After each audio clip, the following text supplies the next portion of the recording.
बात 1983 की है। 8 अक्टूबर 1983 को मैं इलाहाबाद से चलकर दिल्ली आ गया था और उस दिन मेरे साथ बाबूजी के लिए यानी डॉक्टर हरवंश राय बच्चन जी को देने के लिए मैं इलाहाबाद के लाल अमरूद लेकर के आया था। वास्तव में इलाहाबाद के लाल अमरूद बाबूजी को बहुत ही पसंद और यही नहीं, वहां के आम की अमावट भी उन्होंने लेने की मुझसे फोन पर बात कही थी और वो आम के अमावट भी मैं उनके लिए लेकर के आया था। दिल्ली पहुंचने पर पत्रकारिता के भीष्म पितामह रामनाथ गोयनका जी के आशीर्वाद से मुझे रहने को घर मिल गया था। डिफेंस कॉलोनी स्थित घर के करीब ही एमिटी इंटरनेशनल यूनिवर्सिटीज के संस्थापक डॉक्टर अशोक चौहान का स्नेह छाया भी मुझे तब मिली थी। उस काल में मैं सीधे डॉक्टर बच्चन जी के घर जब पहुंचा, कुछ अंतराल के बाद ही बच्चन जी ने अपने ड्राइंग रूम में मुझे बुलाया। मैंने उनके पांव छुए, आशीर्वाद लिया और आशीर्वाद लेने के बाद जब उनके सामने मैंने रखा तो बहुत ही प्रसन्न हुए।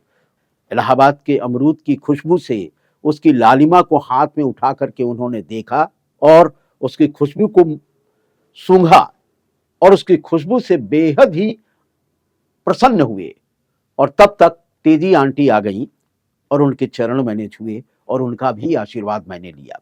उस बैग को, उस झोले को उन्होंने जया जी को हैंडओवर किया कि ये आप रखिए, ये इलाहाबाद से लेकर के आए हैं, ये हैं वीरेंद्र मिश्र। तब तेजी आंटी ने कहा था, रेडियो वाले हैं ना, ऑल इंडिया रेडियो वाले?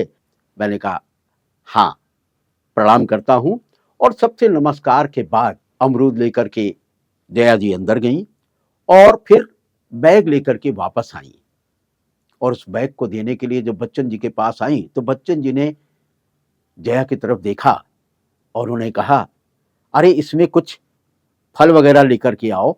और उस दिन मैंने ये जाना कि जब किसी के यहाँ कुछ लेकर के जाते हैं तो उसका बैग खाली नहीं लौटाया जाता।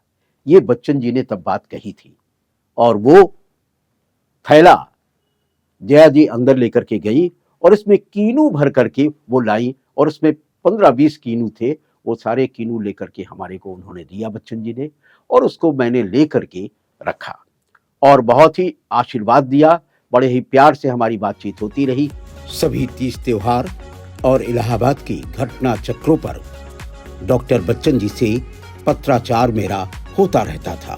9 वर्ष पर चिट्ठी में तो उनके शब्दों की मणिमाला मुझे बहुत लुभाती थी।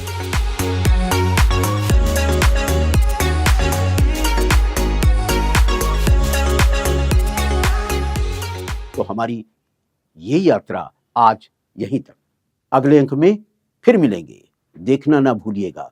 डॉक्टर बच्चन और मैं।